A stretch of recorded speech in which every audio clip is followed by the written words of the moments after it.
నమస్కారం డాక్టర్ హరీష్ గారు. నమస్తే అండి. చాలా మందికి ఏంటంటే సార్ నోటి దుర్వాసన వస్తూ ఉంటుంది. మ్మ్. అంటే ఎఫెక్ట్ దేంట్లో ఉంటుంది అనుకోవచ్చు? అంటే ఎక్కువ వాటర్ తీసుకోకపోవటం వల్ల, లేదంటే పళ్ళల్లో ప్రాబ్లం ఉండటం వల్ల ఆ విధంగా ఉంటుందంటారా? చాలా రీజన్స్ ఉన్నాయి నోటి దుర్వాసన రావడానికి. మెయిన్గా కారణము నోట్ లోపల ఏదైనా ఫుడ్ అక్యూములేట్ అయిపోయి అది ఓవర్ పీరియడ్ ఆఫ్ టైం ఉండిపోవడం వల్ల చిగుళ్ళు కిందకి జారి పాకెట్స్లో ఫామ్ అవుతాయి. అలాంటి వాటిలో నోటి దుర్వాసన వస్తుంది. పళ్ళ మీద గార లాంటిది పడుతుంది, అలాంటి వ్యక్తులకు వస్తుంది.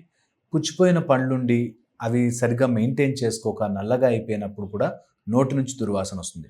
ఓన్లీ పళ్ళకి సంబంధించింది అయితే పుచ్చిపోయిన పళ్ళు ఉండడం కానీ, ఇట్లా గ్యాప్స్ వచ్చేసి అందులో ఇరుక్కుపోవడం కానీ, ఏదైనా జ్ఞానదంతాలు మిగిలిపోయి అక్కడ ఏదైనా ఇరుక్కుపోవడం, పస్ ఫామ్ అవడము, గమ్ ఇన్ఫెక్షన్స్ ఇట్లా ఉంటే నోటి దుర్వాసన వస్తుంది. నాలుక సరిగ్గా లేకపోయినా కూడా చాలామంది టంగ్ క్లీన్గా ఉండదు, అలాంటి వాళ్ళకు కూడా నోటి దుర్వాసన వస్తుంది. ఈ రెండు కాకుండా థ్రోట్ నుంచి ఎక్కడైతే గొంతు లోపల మనం మెయింటైన్ చేసుకోవాలో అది లేకపోయినా కూడా నోటి దుర్వాసన వచ్చే ఛాన్స్ ఉంటుంది. డైజెషన్ సరిగ్గా లేకపోతే నోటి దుర్వాసన వస్తుంది. అండ్ వాటర్ తీసుకోకపోయి రెగ్యులర్గా వాటర్ తీసుకోక మౌత్ డ్రై అయిపోయినప్పుడు కూడా దుర్వాసన వచ్చే ఛాన్స్ ఉంటుంది. ఎక్స్టర్నల్ ఫ్యాక్టర్స్, ఇంటర్నల్ ఫ్యాక్టర్స్గా డివైడ్ చేసుకుంటే, ఎక్స్టర్నల్లీ మనం తీసుకునే ఆహారం బట్టి కొంత సల్ఫైడ్ ప్రోడక్ట్స్ ఉంది, అంటే ఆనియన్స్, వెల్లుల్లి లాంటివి, అట్లా ఫుడ్ నుంచి వచ్చే స్మెల్ ఒకటి ఉంటుంది. అండ్ అది రెగ్యులర్గా over a period of time అయిపోతే స్మెల్ వచ్చే ఛాన్స్ ఉంటుంది. కొంతమందికి థ్రోట్ బ్యాక్ సైడ్ ఎడినాయిడ్స్ వల్ల, లేకపోతే ఆ ఫ్లూయిడ్ సరిగ్గా మూవ్ అవ్వకపోవడం వల్ల కూడా డ్రై మౌత్లో ఉన్నప్పుడు కూడా స్మెల్ వచ్చే ఛాన్స్ ఉంటుంది. కొంతమందికి ఫంగల్ డిసీజెస్ ఉంటాయి, ఇట్లా వైట్ ప్యాచెస్ లాంటివి, అలాంటి వాళ్ళకు కూడా స్మెల్ వచ్చే ఛాన్స్. మీరు నమ్మరండి, ఓన్లీ స్మెల్ని బట్టి ఎన్నో రోగాలు చెప్పచ్చు. డయాబెటిక్స్లో ఒక టైప్ ఆఫ్ స్మెల్ వస్తుంది, ఆల్కహాలిక్స్లో ఒక టైప్ ఆఫ్ స్మెల్ వస్తుంది, లివర్ డిసీజెస్లో ఉన్న వాళ్ళకు ఒక టైప్. ఇట్లాగా బాడీ లోపల జరిగే ఎన్నో చేంజెస్ నాలుకని చూసి, నోటి దుర్వాసనని చూసి, పళ్ళని చూసి చెప్పచ్చు మన బాడీ లోపల ఎలాంటి చేంజెస్ జరుగుతున్నాయి, ఎలాంటి ఇబ్బందులు ఉన్నాయి అని తెలుసుకోవచ్చు. సో జనరల్గా మేము యాజ్ ఎ డెంటల్ పళ్ళు పుచ్చిపోయి ఉన్నాయి, వెంటనే అది క్లీన్ చేసుకోవాలి. బికాజ్ వెంటనే అది సిమెంటో ఫిల్లింగో చేసుకోకపోతే అందులో ఫుడ్ అక్యుములేట్ అవుతుంది, బ్యాక్టీరియా మళ్ళీ టాక్సిన్స్ ప్రొడ్యూస్ చేస్తుంది, దానివల్ల లాట్ ఆఫ్ స్మెల్ వస్తుంది.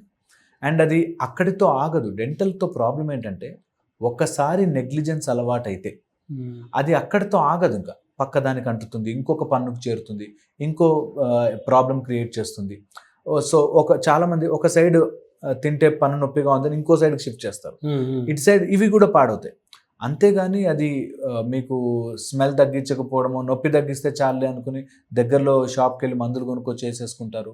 దానికంటే కూడా డెంటల్ ట్రీట్మెంట్కి ఒకసారి చెకప్కి వెళ్ళి, ఎక్కడైనా గారబట్టి ఉందా, పళ్ళేమైనా కదులుతున్నాయా, గ్యాప్స్ ఉండి ఫుడ్ ఇరుక్కుంటుందా, జ్ఞానదంతాలు, కొంతమందికి జ్ఞానదంతాలు ఇట్లా సగం వచ్చి సగం ఆగిపోయి ఉంటాయి. అలాంటి వాళ్ళ దానిపైన పెరికోర్నైటిస్ అని, ఆ పైన చిగురు పెరిగి వాపొచ్చి అక్కడి నుంచి కూడా స్మెల్ వచ్చే ఛాన్స్ ఉంటుంది. పస్ వస్తుంది కొంతమందికి గమ్స్ నుంచి. అలాంటి వాళ్ళకు కూడా ఇలాంటి ప్రాబ్లమ్, స్మెల్ వచ్చే ఛాన్స్, దుర్వాసన వచ్చే ఛాన్స్ ఉంటుంది. సో ఎవరికైనా చెక్ చేసుకోవాలి, ఎవరికైనా నోట్లో స్మెల్ వస్తుందంటే ఫస్ట్ నుంచి స్టార్ట్ చేసుకోవాలి. మౌత్ ఎట్లా ఉంది, లిప్స్ ఎలా ఉన్నాయి, నాలుక, టీత్, థ్రోట్, డైజెస్టివ్ సిస్టమ్, ఇట్లా అసెస్ చేసుకుంటూ వెళ్తే దుర్వాసన పోతుంది. నేను చాలామందిని చూసాను, అంటే స్టార్టింగ్ స్టేజ్లో దుర్వాసన పోగొట్టుకోకపోతే అడ్వాన్స్ స్టేజ్ వచ్చాక చాలా కష్టం అయిపోతుంది.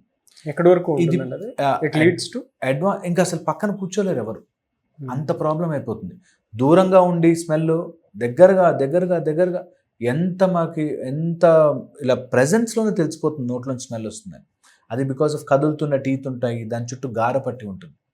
మీరు నమ్మరు, దీన్ని కవర్ చేయడానికి మౌత్ వాష్లని, అవేవో కెమికల్ మౌత్ వాష్లు, ఇవేవో కెమికల్ మౌత్ వాష్లు వాడతారు, లవంగాలు నోట్లో వేసేసుకుంటారు, మెంటాస్ లాంటివి వేసేసుకుంటారు, లేకపోతే మన ఈ పాన్ షాపుల్లో దొరికి వేసుకుంటారు. వాటితో తక్కుతుందిలే అనుకుంటారు. అది ఎంత చేసినా పైన పూతే, అది పోగానే మళ్ళీ స్మెల్ వచ్చేస్తుంది. సో అందుకని బెటర్ అది ముందే చెక్ చేసుకుని, అది అడ్వాన్స్ స్టేజ్కి వెళ్లకుండా. అండ్ నోటి దుర్వాసన వల్ల సోషల్లీ బాగుండదు, మీకు కాన్ఫిడెన్స్ పోతుంది. అండ్ అలా పళ్ళు బాగాలేకపోవడం వల్ల నమిలి తినలేరు, డైజెషన్ ప్రాబ్లం అవుతుంది. మీ నెంబర్ ఒక్క హెల్త్ ప్రాబ్లమ్ స్టార్ట్ చేసుకుని అన్ని హెల్త్ ప్రాబ్లమ్స్కి వస్తాయి.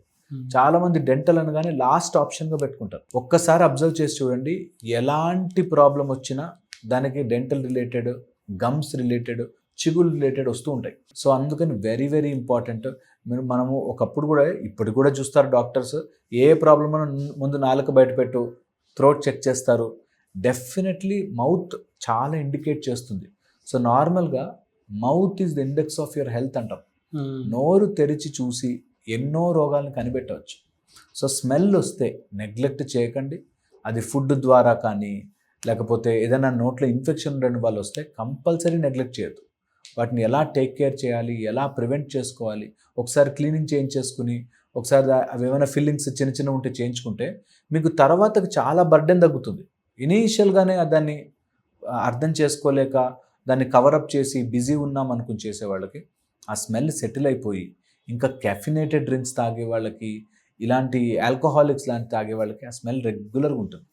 సో అందుకని దానికి సంబంధించిన ట్రీట్మెంట్ తీసేసుకుంటే వెరీ ఎర్లీ స్టేజ్లో డబ్బులు చాలా తక్కువ ఖర్చులో అయిపోతుంది. మీ దగ్గర ట్రీట్మెంట్ దొరుకుతుందండి? అబ్సల్యూట్లీ. మన దగ్గర ఆల్ టైప్స్ ఆఫ్ స్కేలింగ్ కానీ, cleaning, polishing, whitening, teeth whitening, ఇట్లాంటి అడ్వాన్స్డ్ ప్రొసీజర్స్ అన్నీ, లేజర్ ఫ్లాప్ సర్జరీస్ అని అట్లా అన్ని ఆల్ టైప్స్ ఆఫ్ ట్రీట్మెంట్స్ చేస్తున్నాం. ఇది ట్రీట్మెంట్ చేయించుకునే ఉద్దేశం ఉన్నవాళ్ళు దాన్ని ఎక్కడి నుంచి స్టార్ట్ చేసి ఎక్కడ ఎండ్ చేయాలి, మేము రావాలా, రెగ్యులర్గా రావాలా అనే భయంతో చాలామంది ఆగిపోతారు. అవును, పెయిన్ ఉంటుందని ఆగిపోతారు చాలామంది. మన దగ్గర అడ్వాన్స్డ్ ఎక్విప్మెంట్ అండ్ పెయిన్ చాలా చాలా మినిమల్.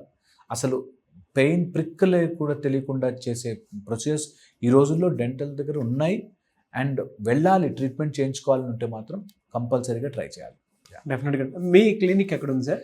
నాది ఇక్కడ రాయదుర్గం గచ్చిబౌలి దగ్గర మన క్లినిక్ ఉంది. వైలెటెరా డెంటల్ సొల్యూషన్స్. ఓ, వైలెటెరా. ఎందుకంటే కొంచెం స్పిరిచువాలిటీలో కూడా ఉన్నాం కాబట్టి వైలెటెరా అంటే సహస్రారము. సో వైలెటెరా డెంటల్ సొల్యూషన్స్ మనకి రాయదుర్గం దగ్గర ఉంది.